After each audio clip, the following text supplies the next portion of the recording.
Bonjour, nous sommes ici avec Yakana qui est caricaturiste notamment pour le magazine Culture de la RTBF.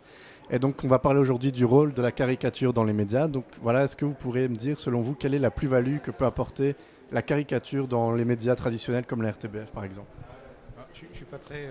Enfin, je suis assez modeste dans le rôle du dessin et de la caricature dans le. Je pense qu'en général, c'est une sorte de petite virgule en fait, le dessin dans la presse ou sur un site. C'est-à-dire que c'est une respiration. Ça fait sourire, un peu comme un titre ou bien comme une photo. En fait, comment dire, ça fait sourire les gens, ça fait une approche un peu différente sur le sujet, et donc ça ouvre des portes pour le fond, quoi. Mais j'ai pas une vision très. Enfin, j'ai pas l'impression que le dessin soit une chose merveilleuse dans les médias. C'est plutôt un truc un peu marginal, on va dire. Et donc là vous êtes aujourd'hui présent dans la nuit des médias avec nos collègues de la section éducation médias. Et justement quel est le rôle éducationnel de la caricature alors plus? Donc, je pense qu'un dessin de presse, plus qu'une caricature, parce on dit beaucoup caricature maintenant. Moi, je pense que mon travail, c'est plutôt dessinateur de presse. La caricature, c'est juste une manière de faire, en fait. On peut être dessinateur de presse en faisant des caricatures, on peut être dessinateur de presse en faisant des idées très conceptuelles. Et donc, le dessin de presse, j'ai oublié la question. Quel est le rôle d'éducation du dessin de presse? En fait, parce que le dessin, je pense qu'il amène à réfléchir quand même, mais toujours modestement, en faisant rigoler un petit peu. Et ben, en faisant rigoler les gens, on éduque les gens à entrer dans le. Enfin, voilà. Ouais, ça fait réfléchir, quoi. C'est ce que je pense. Et aussi, ça se moque en général du faible au fort. Genre, on se moque plutôt des gens qui ont le pouvoir.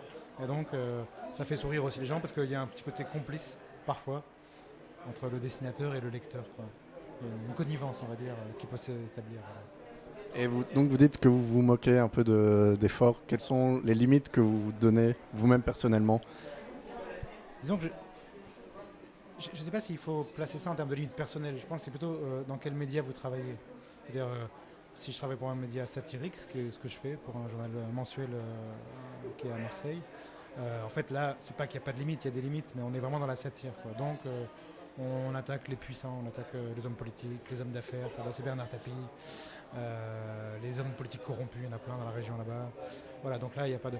Maintenant, pour les RTBF, moi je travaille pour le site Culture. J'accompagne un article culturel. Là, je ne suis pas dans une démarche peut-être moqueuse gentiment, mais pas satirique en fait. Et dans un journal pour les enfants pour lequel je travaille, ou adolescents, j'essaie de faire du dessin de presse quand même un peu rentre dedans, mais en sachant que mes lecteurs, ils ont 14 ans, quoi. Et donc là, je me fixe moi-même des limites. Et en fait, le journal a plein de limites. C'est très cadré, quoi, très formaté, on va dire. Et donc, je sais que je ne peux pas aller où je veux, quoi. Je peux pas. Et donc vous dessinez aussi pour les enfants. Et comment vous abordez différemment la chose entre les enfants et le public plus adulte? Alors, pour les enfants et les adolescents, c'est pas moi qui choisis les sujets. En fait, j'ai un rédacteur en chef. Donc, c'est un quotidien. J'ai 4 dessins à faire dans la journée. Et on me dit, voilà, tel dessin, tel dessin, tel sujet, tel sujet, tel sujet, quoi. Donc, je choisis pas déjà les sujets. Et ensuite, c'est à moi d'apporter un angle un petit peu, justement, surprenant. Et puis ouais, peut-être un petit peu quand même critique sur une actualité qui est parfois un petit peu, comment dire, très lisse, en fait. Et des fois, les angles choisis sont aussi un peu lisses. Donc, j'essaie de délisser, quoi.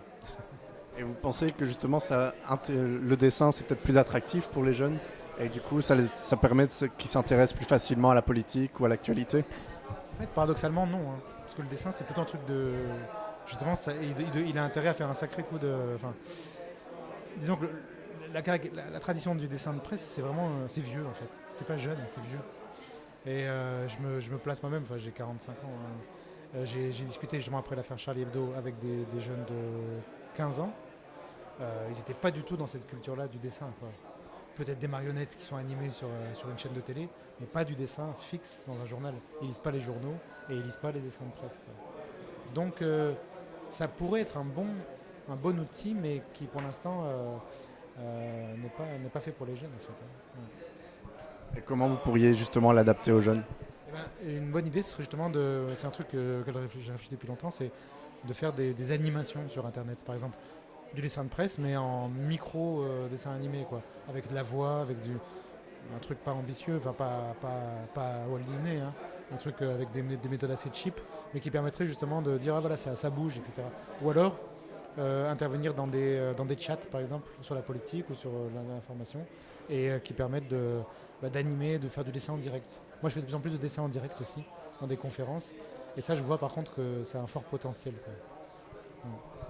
Merci beaucoup d'avoir participé à notre IX Café et je vous souhaite une bonne visite à la Nuit des médias. Je ne sais pas si vous allez faire un petit tour ou... Je vais faire un tour maintenant. Bonne visite. Merci.